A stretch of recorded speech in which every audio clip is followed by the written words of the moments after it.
Sabda TV. Assalamualaikum warahmatullahi wabarakatuh. Innal hamdalillah nahmaduhu wa nasta'inuhu wa nastaghfiruh wa na'udzu billahi min shururi anfusina wa min sayyiati a'malina. Man yahdihillahu fala mudilla lahu wa man yudlil fala hadiya lahu. Wa asyhadu an la ilaha illallah wahdahu la syarika lahu wa asyhadu anna Muhammadan abduhu wa rasuluh. Amma ba'd. Kita lanjutkan ayat ikhwah kitab Sittu Duror min Usul Ahlil Athar. Kita masuk ke al-aslur rabi, pokok yang keempat. Nailus sudat bil ilm. Meraih kemuliaan itu harus dengan ilmu.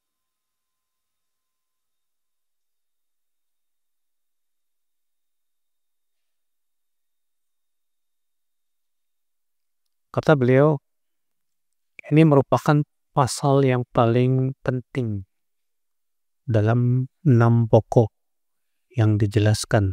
Ya.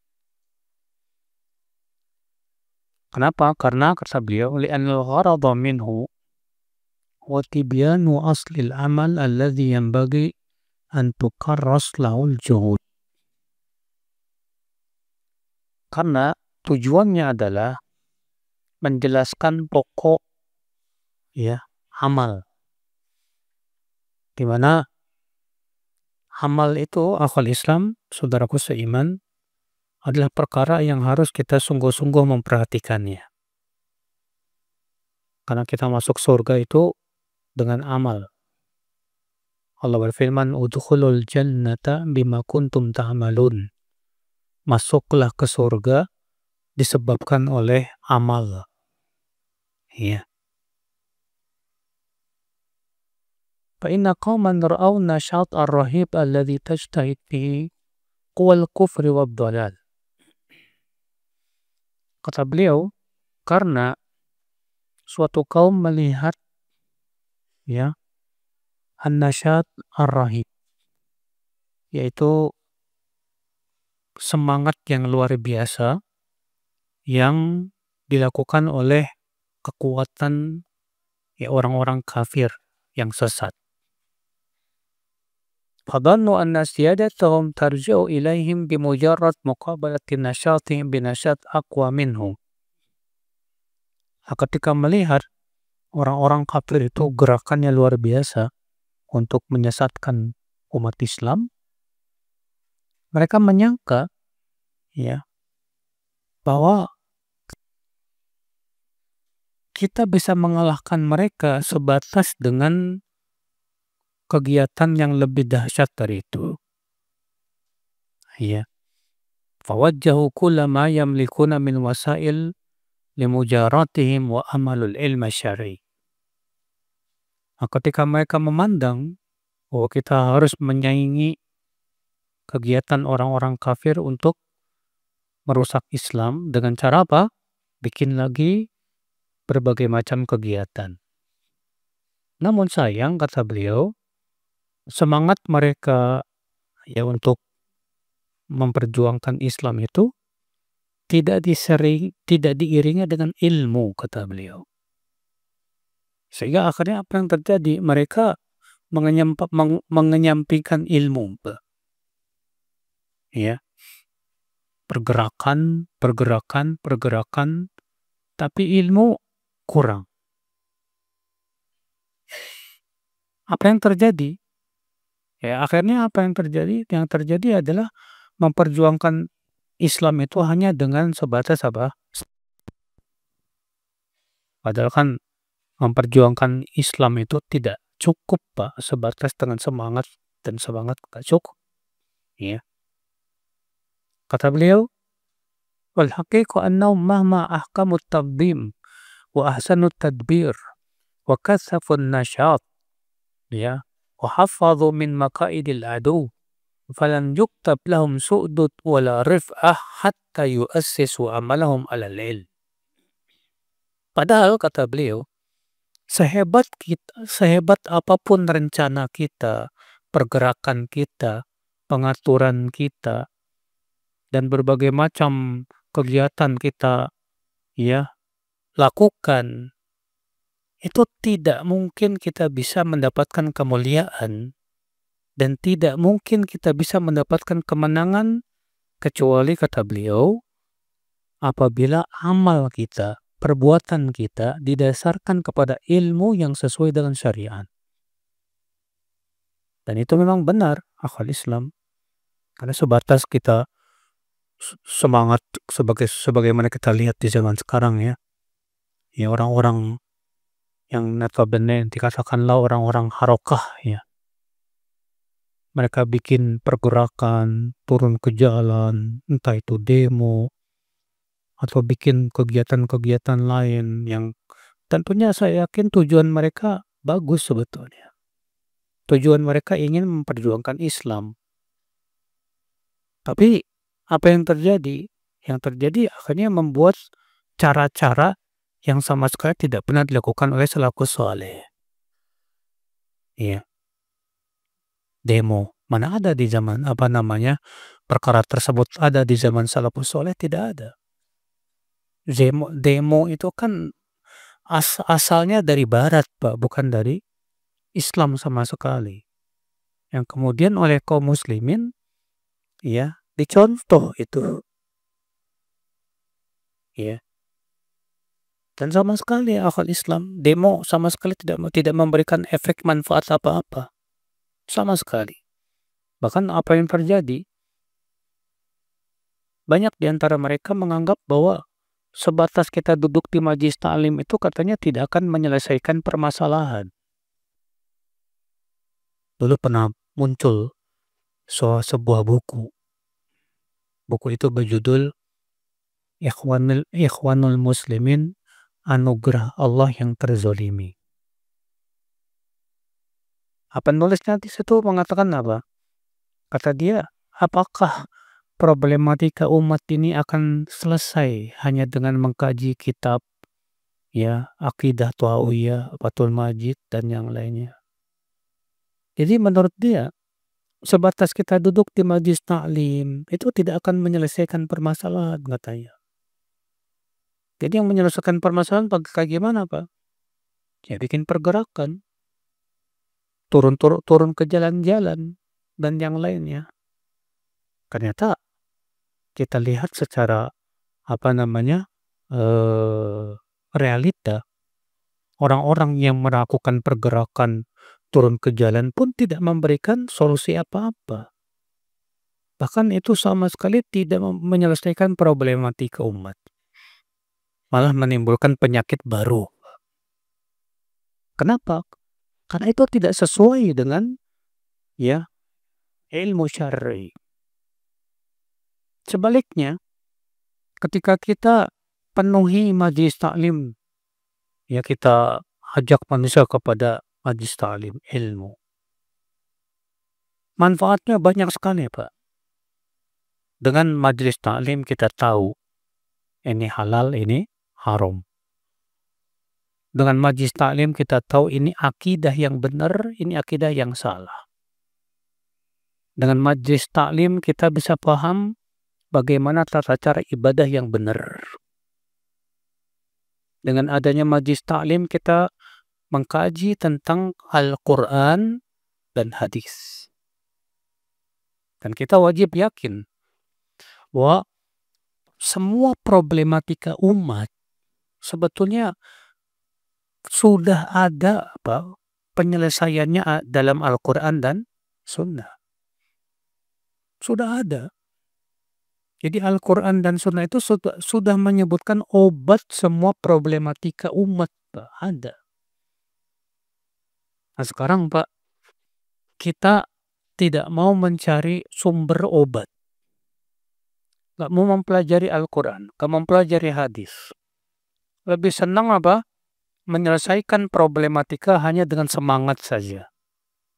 Apa kira-kira akan selesai? Tidak. Perumpamaannya Pak, orang yang ingin berobat, ingin mengobati penyakit. ya, ingin mengobati apa? Penyakit. Tapi dikasih obat yang salah, kira-kira sembuh nggak, Pak? Ya nggak? Ya, orang sakitnya COVID misalnya, dikasihnya obat demam berdarah, kira-kira sembuh nggak? Ya nggak. Ya, sakitnya misalnya TBC, dikasihnya obat mencret, kira-kira sembuh nggak, Pak? Penyakitnya nggak sembuh, yang ada adalah muncul penyakit yang lain. Sama halnya dengan orang yang ingin menyelesaikan problematika umat ini hanya sebatas dengan semangat, tapi tidak mau mengkaji Al-Quran dan Sunnah Rasulullah Sallallahu Alaihi Wasallam. Makanya ya, akhi, kita lihat dakwah salafiyah, dakwah Ahlussunnah wal Jamaah itu dakwah ilmiah, dakwah yang memfokuskan kepada ilmu, ilmu, ilmu. Dan sayangnya, Pak, banyak teman-teman kita yang udah ngaji, ya mungkin ngajinya Senin Kemis lah istilahnya, Pak, ya. Dan semangat menuntut ilmunya kurang gitu, Pak. Apa yang terjadi, Pak? Terpengaruh tuh sama manhaj-manhaj seperti itu. Akibatnya banyak teman-teman yang lebih senang memperhatikan tentang wake, mengikuti berita viral, mengikuti berita ini, mereka mengikuti berita itu. Tapi tidak semangat untuk mempelajari Al-Quran, tidak semangat untuk mempelajari hadis. Akibatnya apa, Pak? Akan muncul sikap-sikap yang sama dengan seperti itu. Hanya sebatas ingin menyelesaikan problematika dengan semangat, semangat, semangat, dan semangat. Ya. Jangan jauh-jauh lah, Pak. Kalau antum baca di media sosial, baik itu di Twitter, di Facebook, maupun di yang lain, banyak ya orang asyik membicarakan tentang apa? Borok-borok pemerintah. Si fulan lah yang korupsi, si anu lah, dan yang lainnya. Ya, semua kita juga kalau membaca itu pasti panas, kesal, ya tidak, Pak? Kita tidak suka ya dengan adanya orang yang korupsi, tidak suka kepada mereka-mereka yang memakan harta rakyat seenaknya dan yang lainnya. Nah, sekarang yang jadi masalah adalah kita sudah coba tidak buka bagaimana menghadapi sikap seperti ini menurut Al-Quran dan Sunnah. Bagaimana cara menyelesaikannya menurut Al-Quran dan Sunnah? Tidak ada yang mau kembali kepada Al-Quran dan Sunnah. Apalagi kalau misalnya contoh, ketika kita bacakan hadis-hadis tentang sabar menghadapi pemimpin zolim. Pak, itu hadis-hadis dianggap apa ini? Ini hadis ya sangat tidak mendukung rakyat katanya. Seperti hadis ya kata Rasulullah SAW, man ro'a min amirihi syai'an yakrahu falyasbir. Siapa yang melihat sesuatu yang ia tidak sukai dari pemimpinnya, hendaklah ia sabar. Kira-kira hadis ini buat orang awam, Pak, yang lagi kesal sama pemimpinnya gimana? Ditolak nggak, Pak? Ditolak. Apa kata mereka orang-orang yang tidak mau belajar itu, yang nggak mau taslim, yang nggak mau ngikutin wahyu, sebatas ngikutin hawa nafsu dan rayu.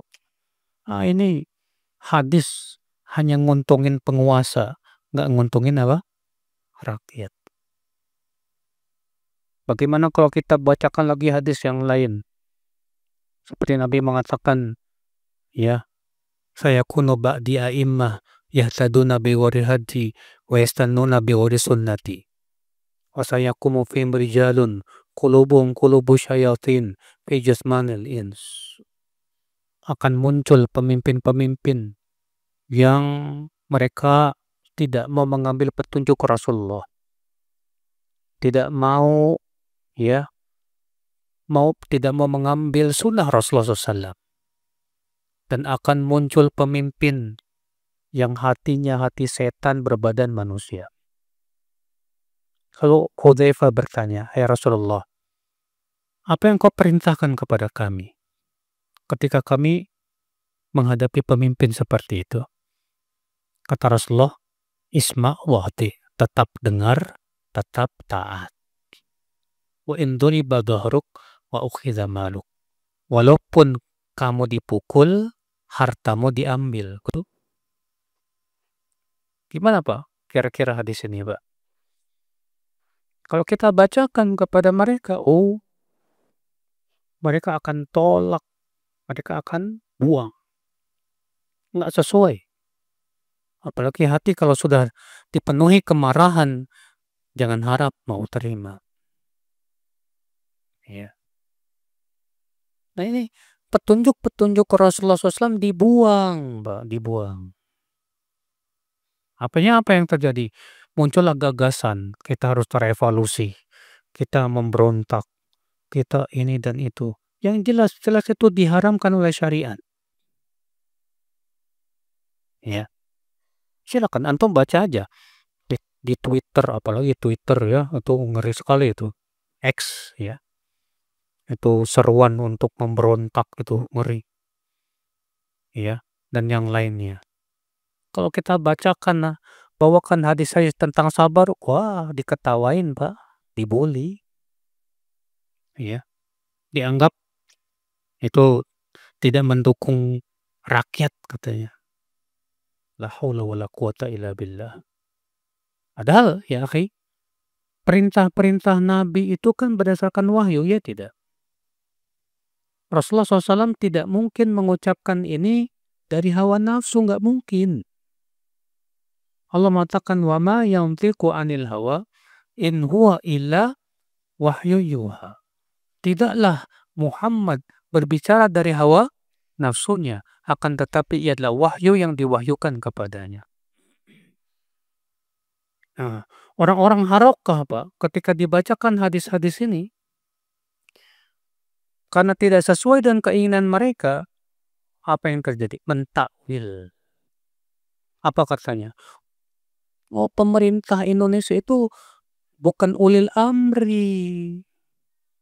Ulil amri yang dimaksud dalam hadis itu mereka yang masih menegakkan hukum Islam. Kalau pemerintah kita nggak menegakkan hukum Islam,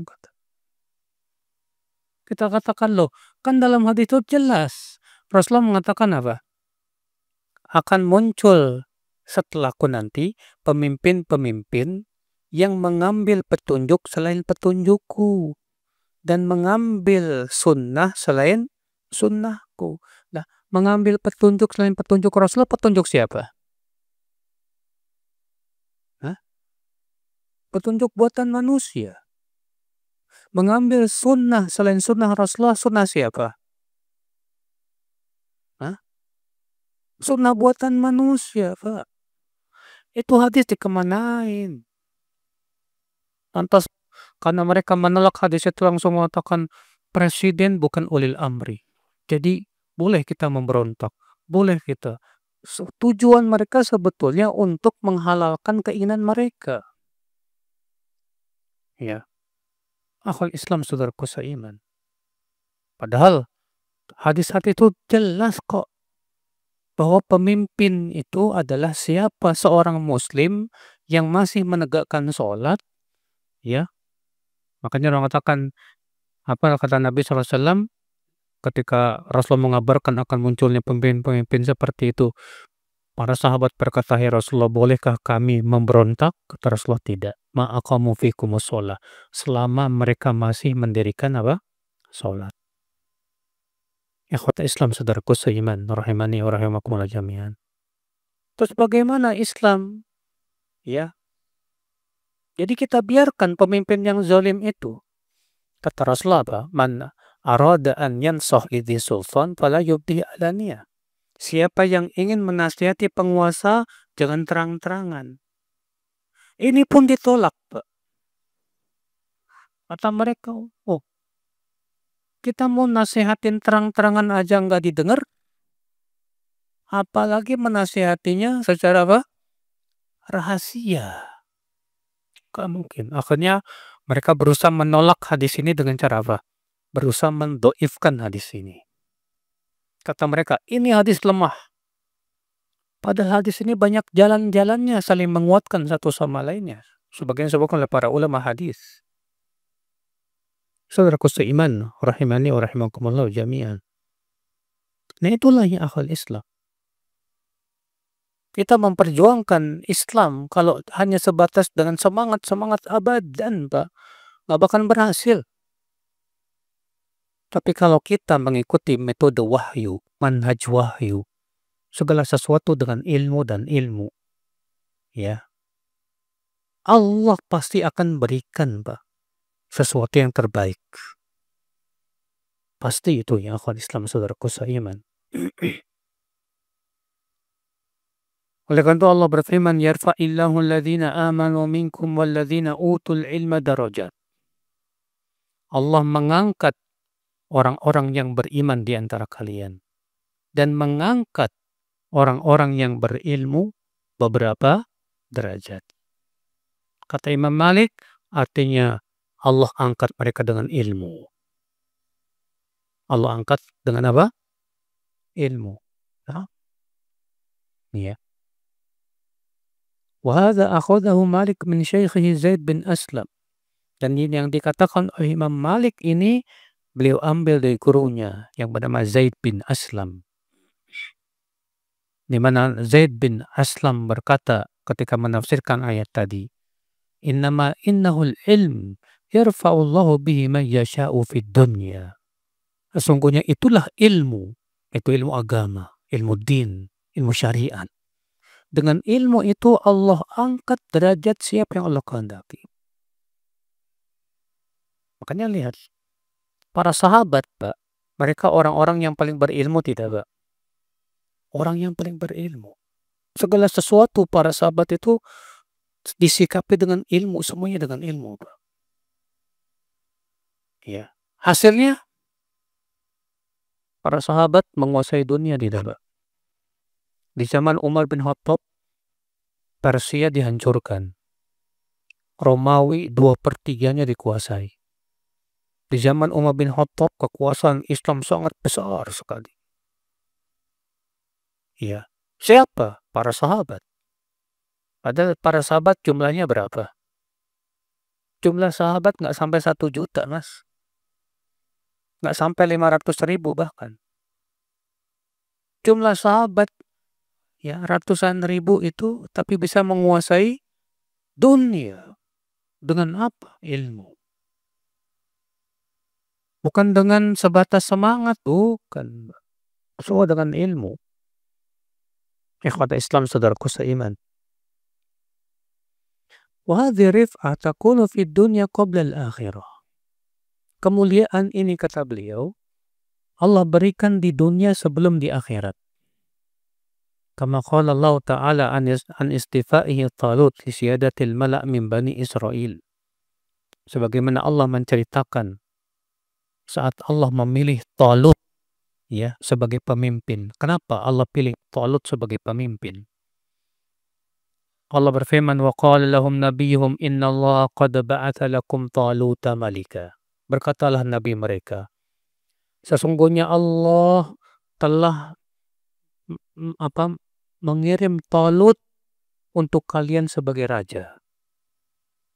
Ya, ketika orang-orang Bani Israel minta kepada Nabi Musa seorang raja untuk bisa berjihad. Apa kata Nabi Musa? Allah sudah mengirim untuk kalian Talut, kata Nabi mereka itu. Kata Nabi mereka, Talut yang sudah Allah pilih buat kalian. Apa kata orang Bani Israel, Pak? Qalu anna yakun lahul mulku alaina wa nahnu ahaqqu bil mulki minhu wa lam yu'ta sa'atan minal mal. Mereka berkata, bagaimana dia akan menjadi raja kami sementara kami lebih berhak untuk menjadi raja. Karena si Talut ini nggak dikasih nggak diberikan harta yang banyak. Orang Banu Israel, pikiran mereka yang berhak menjadi raja adalah yang paling banyak duitnya. Yang paling banyak duitnya, dia yang paling berhak untuk jadi apa? Raja. Ini pemikiran siapa? Banu Israel. Makanya di zaman sekarang ya kayak gini, Pak. Antum kalau pengen nyalonin jadi entah itu bupati atau yang butuh fulus nggak? Fulus. Yang paling banyak duitnya dia yang dapat kedudukan. Pemikiran seperti ini asalnya dari mana? Yahudi. Allah yang mengatakan begitu dalam surat Al-Baqarah ini ayat 247. Kata mereka apa? Bagaimana si Tolut mau jadi raja kami? Sementara dia nggak banyak duitnya, nggak banyak hartanya. Qala innallaha astafahu alaikum wa zadahu bastatan fil ilmi wal jism. Apa kata Nabi itu?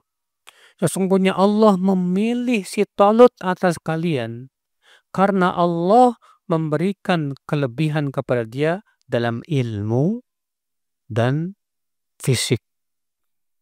Ya.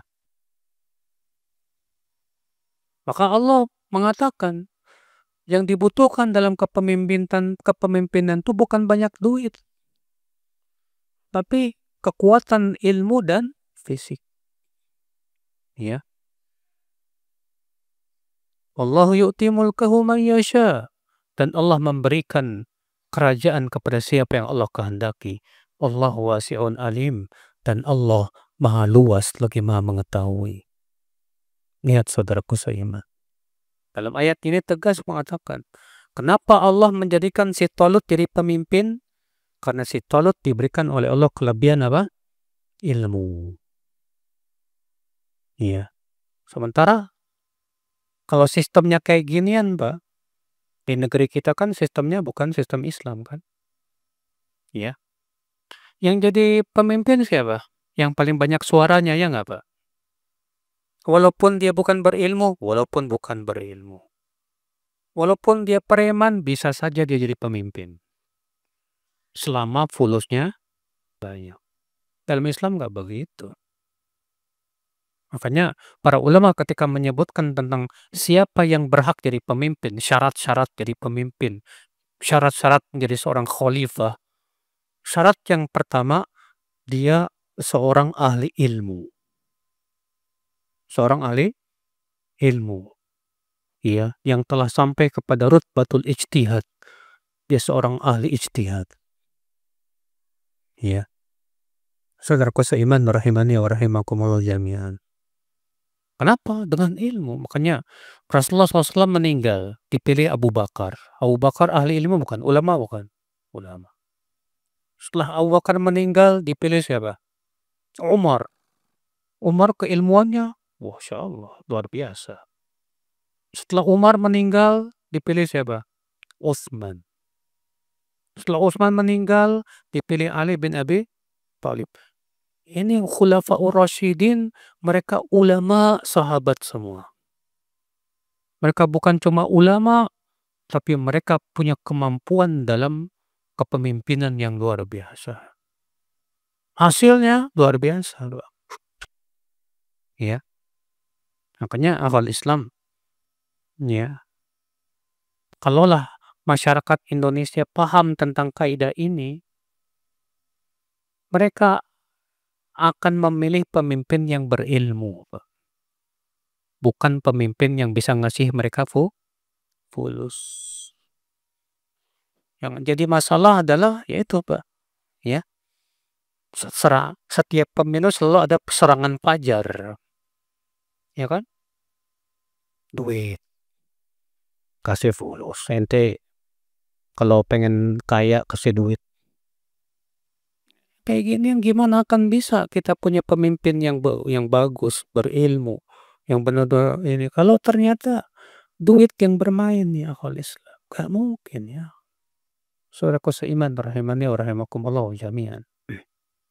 Fi Sahih Muslim an Amir bin Wathilah anna Nafi' ibn Abdul Harith laqiya Umar bi Usfan wa kana Umar yasta'miluhu ala Makkah. Disebutkan dalam Sahih Muslim dari Amir bin Wathilah wa Nafi' bin Abdullah bertemu dengan Umar di Usfan. Lalu Umar ya, Wasilah bin Nafi ini seorang gubernur Mekah. Umar yang mengangkatnya. Jadi Umar mengangkat Wasilah bin Nafi atau Amir bin Wasilah sebagai gubernur di Mekah. Pemimpin Mekah ya. Nah, Amir bin Wasilah ketemu Umar di Usfan. Lalu Umar bertanya, "Man ista'malta ala ahli wadi?" Kamu kok ada di sini? Terus siapa yang menggantikan kamu untuk memimpin Mekah? Ya. Faqala Ibnu Abza, kata Amir, aku sudah memilih penggantiku sementara. Dia Ibnu Abza. Kata Umar, man Ibnu Abza? Siapa Ibnu Abza itu? Qala maula min mawalina. Budak. Ya. Kata Umar, kamu jadikan budak sebagai pemimpin. Maula itu bekas budak. Maula itu bekas budak. Ya. Kamu jadikan bekas budak sebagai pemimpin. Apa kata Amir? Innahu qari'un li kitabillah. Tapi hai Umar, dia hafal Al-Quran. Ya. Wa innahu alimun bil faraid. Dia sangat berilmu tentang ilmu faraid. Ya. Qala Umar. Mendengar itu Umar berkata apa? Ama inna nabiyakum qal. Sesungguhnya Nabi kalian bersabda. Inna Allah yarfa'u bihadal kitabi aqwaman wa yada'u bihi akharin. Sesungguhnya Allah mengangkat dengan Al-Quran suatu kaum. Dan Allah merendahkan kaum yang lain dengan Al-Quran. Artinya maksudnya bagaimana? Orang yang sibuk dengan Al-Quran, mempelajari Al-Quran, dia alim tentang Al-Quran, Allah angkat derajatnya. Sebaliknya, orang yang tidak peduli dengan Al-Quran, dia tidak mau belajar Al-Quran, Allah rendahkan derajatnya. Nah, Ibnu Abza, walaupun bekas budak, tapi ilmunya luar biasa. Akhirnya disuruh oleh Amir, kamu gantikan aku dulu. Masya Allah, saudaraku seiman. Rahimani wa rahimakumullah jami'an. Nah, ini saudaraku seiman. Jadi dalam Islam itu Pak, yang menentukan seseorang menjadi seorang pemimpin adalah dilihat dari apa? Kemampuan dia dari sisi ilmu. Bukan sebatas ya kemampuan dia dalam masalah memimpin, tapi juga punya ilmu untuk memimpin. Pentingnya khad Islam. Ya. Walidzalika akhbarallah annahu rafa'a rabbaniyin min bani Israel hatta ja'alahum hukaman alaihim yunaffidhuna fihim amrallah. Oleh karena itu Allah mengabarkan bahwa Allah mengangkat kaum rabbaniyin dari Bani Israel. Sehingga Allah pun menjadikan kaum rabbaniyin itu sebagai pemimpin-pemimpin mereka. Yang menjalankan padanya perintah Allah subhanahu wa ta'ala. Allah berfirman, Inna anzalna at-taurata fiha hudaw wa nur. Yahkumu bihan nabiyuna alladhina aslamu lilladhina hadu wal-rabbaniyun wal-ahbar bimastuhfidhu min kitabillah. Sesungguhnya kami telah menurunkan Taurat. Dan dalam Taurat itu terdapat apa? Hidayah dan cahaya. Ya. Di mana para nabi menghukumi para Banu Israel dengan Taurat. Ya.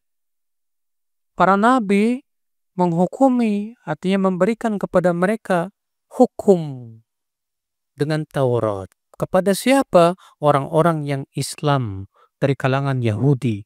Demikian pula para Rabbaniyin dan para ahbar, para ahbar itu artinya para ulama. Ya. Bimastuhfidhu min kitabillah. Dengan apa yang telah mereka diperintahkan untuk menjaga kitabullah. Wa kanu alaihi syuhada. Dan mereka adalah saksi-saksinya. Saudaraku seiman, rahimani wa rahimakumullah jami'ah. Makanya akal Islam. Makanya dalam Islam itu Pak, selama penguasa dan ulama ini berjalan bersamaan, insya Allah kuat. Tapi kalau penguasa tidak mau mendengarkan ulama, ulama tidak menghormati penguasa, kholas, rusak. Oleh karena itu para ulama mengatakan ya bahwa Islam itu ada dua sayap Pak. Sayap yang pertama penguasa, sayap yang kedua apa? Ulama. Kalau nih dua sayap ini klop, terbang dia. Tapi kalau salah satu apa? Sayapnya ini pincang, nggak bisa terbang, kayak burung. Ya ikhwatlah Islam saudaraku seiman. Wa haula'i rabbaniyun al-mumakkan lahum ja'a wasfum bil ilmi wa ta'lim. Di mana para rabbaniyin ya yang Allah berikan kekokohan tersebut, Allah sifati mereka dengan apa? Ilmu. Ilmu. Allah berfirman, "Ma kana li basharin an yu'tiyahu Allahul kitaba wal hukma wan nubuwwah, thumma yaqula lin-nas kunu ibadan li min dunillah, walakin kunu rabbaniyin bima kuntum tu'allimuna al-kitab wa bima kuntum tadrusun." Tidaklah kata Allah, ya, tidaklah sepantasnya bagi manusia yang diberikan oleh Allah Alkitab, hukum, dan kenabian. Kemudian orang yang telah Allah pilih ini mengatakan kepada manusia, jadilah kalian hamba-hambaku selain Allah. Enggak mungkin. Akan tetapi para nabi itu berkata apa? Jadilah kalian Rabbani. Disebabkan yang kalian ajarkan dari Alkitab dan disebabkan apa yang kalian pelajari. Kalian. Para nabi itu mengatakan apa? Jadilah kalian Rabbani. Siapa Rabbani? Ibnu Abbas menafsirkan makna Rabbani apa? Walladhi yurabbin nas min sigharil ulum qabla kibariha. Rabbani adalah yang mentarbiyah manusia dari ilmu-ilmu yang dangkal, yang dasar, ya, sampai ilmu-ilmu yang dalam, ilmu-ilmu yang kurat. Itu Rabbani. Makanya akal Islam, ya, pengikut para nabi yang hakiki itu adalah siapa? Orang yang berilmu. Makanya Allah menyebutkan dalam surat Yusuf, "Qul hadhi sabili ad'u ila Allah ala basiratin ana wa man ittaba'ani." Katakanlah, inilah jalanku, kata Rasulullah. Aku berdakwah kepada Allah di atas basirah aku dan orang-orang yang mengikutiku. Tuh lihat. Perhatikan ayat ini, Pak. Di atas basirah aku dan orang-orang yang mengikutiku. Apa basirah? Basirah yang dimaksud yaitu ilmu, Pak. Ilmu. Jadi pengikut Rasulullah siapa? Pengikut Rasulullah itu yang di atas basirah. Di atas keilmuan. Dalam akidah, dalam muamalah, dalam akhlak. Ya. Dan dalam segala macam. Mereka lah pengikut Rasulullah SAW. Adapun orang yang nggak punya ilmu, bagaimana dia akan bisa dikatakan dia mengikuti Rasulullah? Kamu? Orang yang jauh dari keilmuan, Pak, dia cuma niat doang pengen ikut Rasulullah, tapi nggak tahu ilmunya. Gimana ngikutin Rasulullah SAW? Akibatnya apa coba? Akibatnya berbuat bid'ah dalam agama. Kebid'ahan yang mereka lakukan. Ini akal Islam. Makanya orang yang berbuat bid'ah itu Apakah pantas dikatakan dia pengikut Rasulullah? Enggak lah. Kenapa orang sampai berbuat bid'ah? Karena jauh dari ilmu. Karena jauh dari apa? Ilmu. Kalaulah mereka paham tentang ilmu, tentang sunnah Rasulullah SAW, mereka tidak akan berbuat bid'ah, ya akhul Islam. Saudaraku seiman. Rahimani wa rahimakumullah jami'an. Ini ya akhi, ya. Fi kitabillah ayatani tashabahata fil lafad. Dan di dalam Al-Quran juga ada ayat lain yang serupa dalam lafad. Allah berfirman, ya, di ayat ada dua ayat yang serupa kata beliau. Dalam ayat yang pertama Allah berfirman tentang Nabi Ibrahim. Wa tilka hujjatuna atainaha Ibrahim ala qaumih narfa'u darajatin man nasha' inna rabbaka hakimun alim. Dan itulah hujjah kami yang kami telah berikan kepada Ibrahim atas kaumnya. Dan kami angkat derajat siapa yang kami kehendaki dengan hujjah kami. Apa yang maksud dengan hujjah di sini, Pak? Hah? Ilmu. Ya. Ayat yang kedua Allah mengatakan tentang Nabi Yusuf. Narfa'u darajatin man nasha' wa fawqa kulli dhi ilmin alim. Dan kami angkat derajat orang yang kami kehendaki. Dan di atas orang yang berilmu ada yang lebih berilmu. Artinya semakin tinggi derajat keilmuan, semakin Allah angkat derajatnya di sisi Allah Subhanahu wa Ta'ala. Nah ini ya akhul Islam. Memang ya manusia itu Pak mulianya dengan ilmu. Kemuliaan manusia hanya dengan apa? Ilmu. Nabi Adam dilebihkan oleh Allah di atas malaikat dengan apa? Nabi Adam Allah lebihkan di atas malaikat dengan apa? Ilmu. Allah mengatakan wa 'allama Adam al-asma'a kullaha thumma 'aradahum 'alal malaikah. Allah pun mengajarkan kepada Nabi Adam seluruh nama. Kemudian Allah menampakkan kepada malaikat. Apa kata Allah? Faqala ambi'uni bi asma'i haula in kuntum shalihin. Beritahukan kepadaku nama-nama itu semua jika kalian orang-orang yang benar. Apa kata malaikat? Qalu subhanak. La ilma lana illa ma 'allamtana.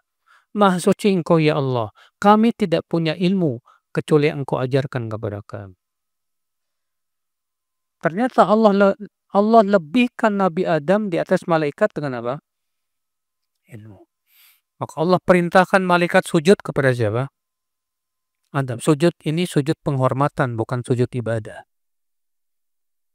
Iya.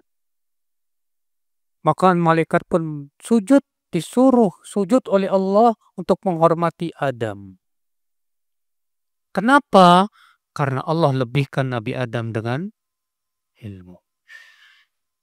Dengan ilmu. Makanya Allah muliakan manusia dengan ilmu. Dan tanpa ilmu manusia rendah bagaikan binatang ternak. Ketika Allah menyifati penduduk api neraka, bagaimana Pak? Dalam surat Al-A'raf ayat 179. Allah mengatakan, وَلَقَدْ ذَرَأْنَا لِجَهَنَّمَ كَثِيرًا مِنَ الْجِنِّ وَالْإِنسِ لَهُمْ قُلُوبٌ لَا يَفْقَهُونَ بِهَا وَلَهُمْ أَعْيُنٌ لَا يُبْصِرُونَ بِهَا وَلَهُمْ آذَانٌ لَا يَسْمَعُونَ بِهَا أُولَئِكَ كَالْأَنْعَامِ بَلْ هُمْ أَضَلُّ. Sungguh kami telah menciptakan untuk neraka jahanam itu penduduknya. Bagaimana sifatnya, Pak? Mereka punya hati, namun tidak digunakan untuk memahami ayat-ayat Allah. Mereka punya mata, namun tidak digunakan untuk melihat ayat-ayat Allah. Mereka punya telinga, namun tidak digunakan untuk mendengarkan ayat-ayat Allah. Apa jadinya, Pak? Mereka itu bagaikan binatang ternak. Coba perhatikan ayat ini, Pak. Ternyata penduduk api neraka itu yang tidak menggunakan hatinya, matanya, telinganya untuk menuntut ilmu. Buat apa dong hatinya? Ya, kita punya hati, punya akal, tapi digunakan cuma buat mikirin awewe aja. Gimana? Cuma buat mikirin syahwat aja. Gimana? Kita punya mata, tapi hanya digunakan buat apa? Jelalatan aja. Melihat hal yang haram-haram. Kita punya telinga, tapi digunakan hanya untuk mendengarkan yang haram-haram saja. Nah, ini sifat penduduk api neraka kayak gitu tuh, Bang.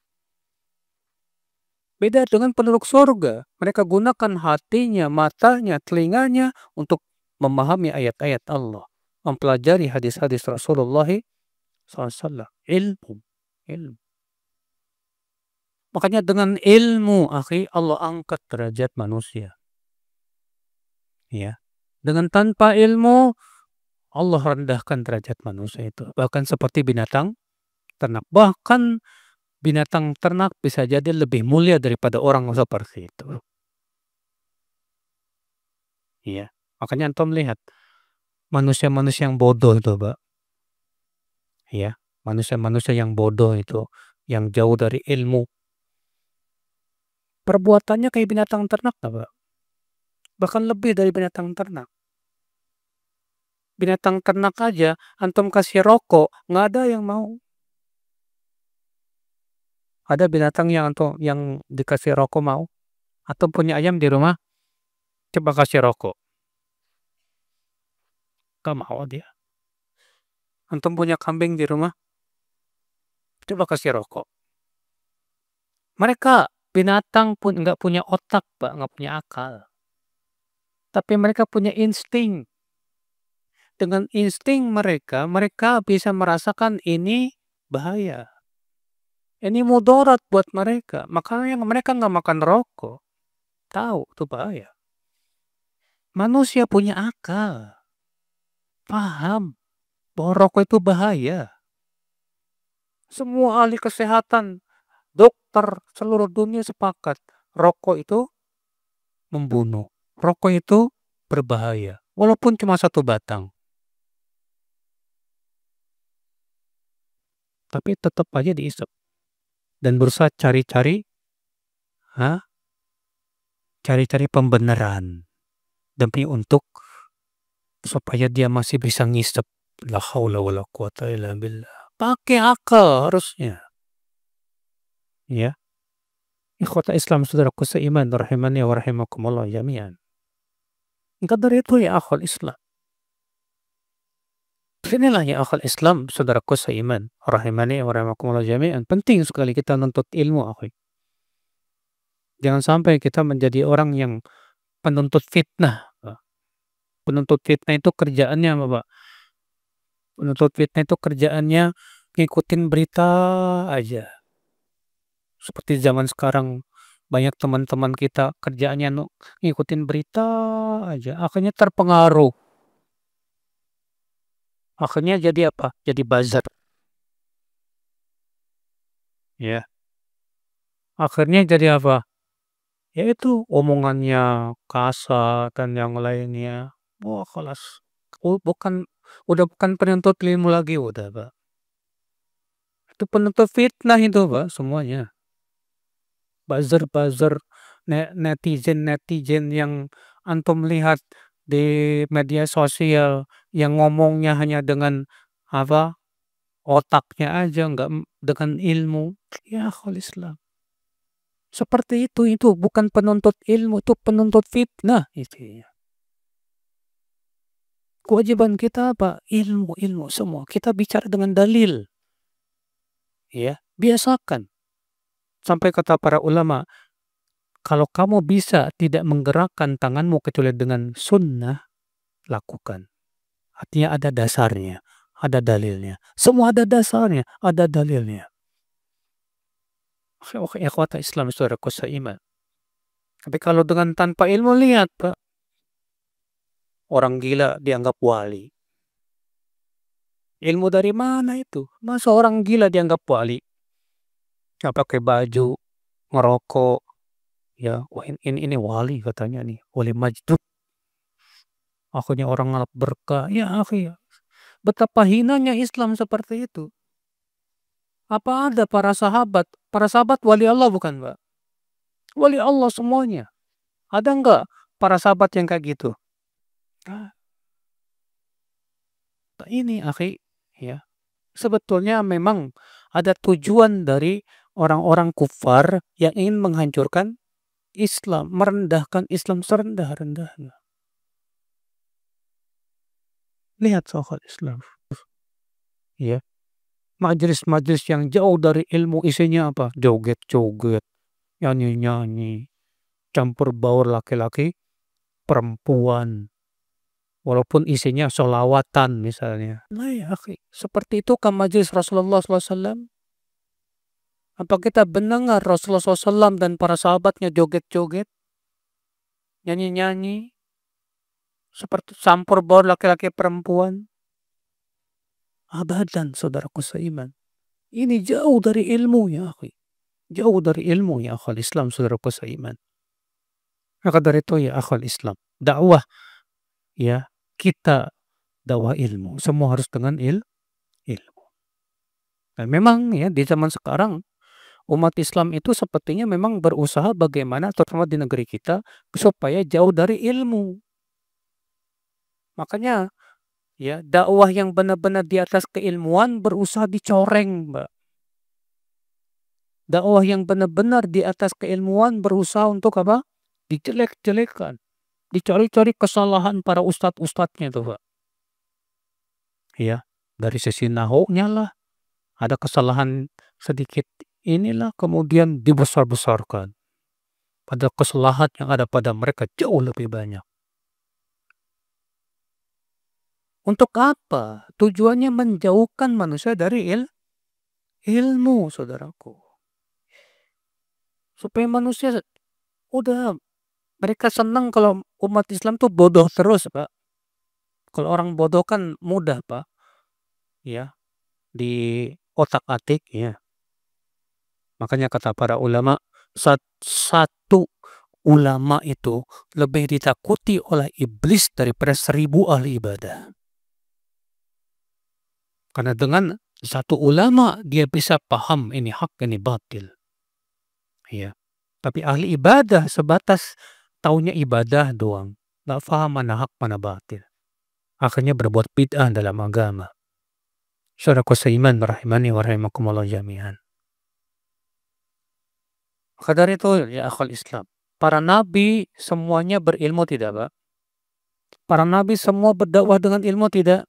Semua dengan ilmu. Tidak ada satupun nabi yang berdakwah dengan tanpa ilmu. Semua dengan ilmu. Makanya penting akhi, kita itu semangat mengkaji kitab, mengkaji ya ilmu-ilmu, belajar bahasa Arab kalau bisa, Pak.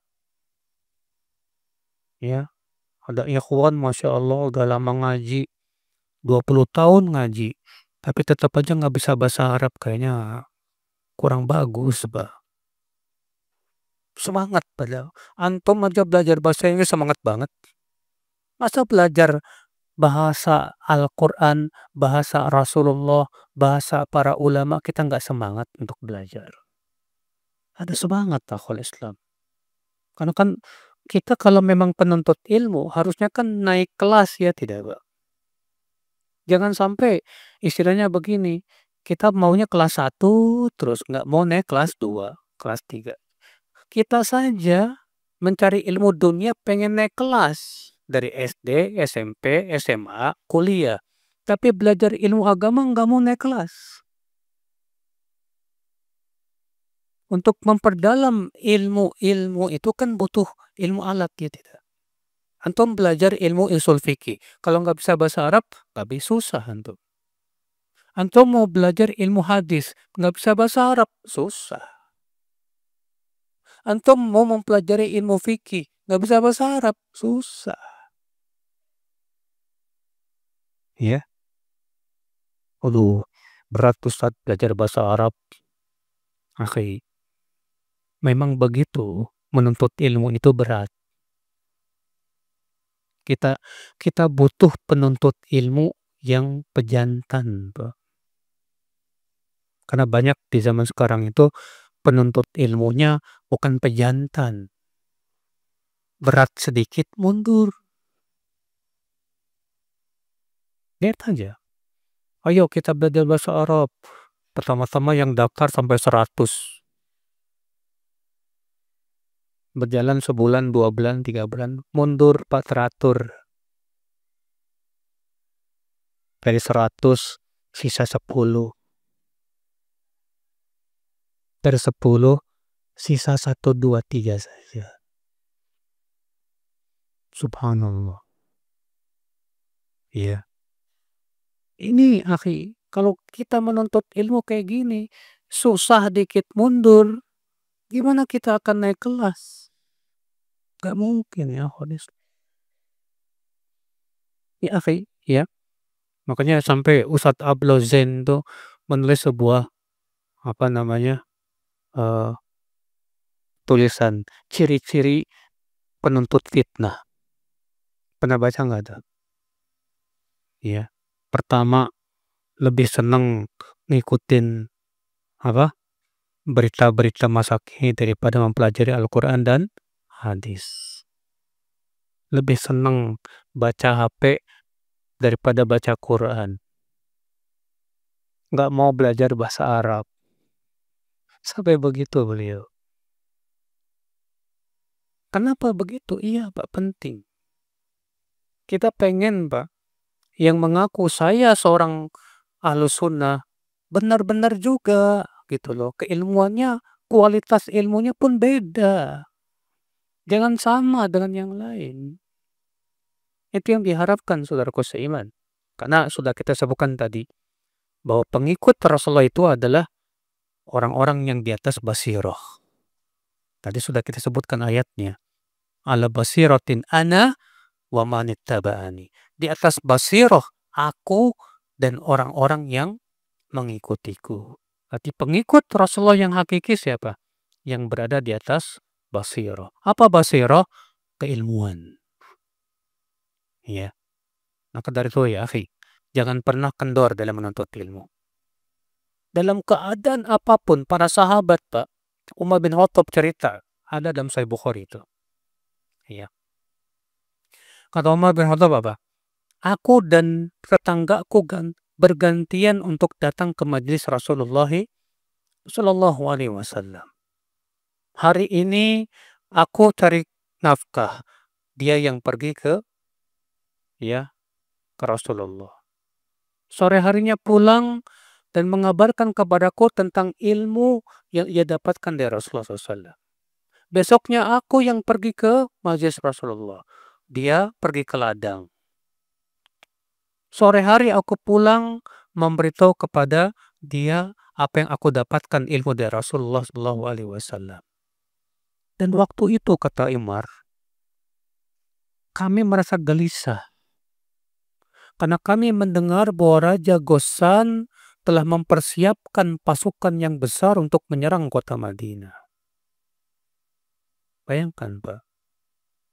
Ternyata kegelisahan mereka dengan berita yang tersebar bahwa Raja Ghassan akan menyerang kota Madinah tetap tidak menghentikan mereka untuk menuntut ilmu kepada Rasulullah SAW.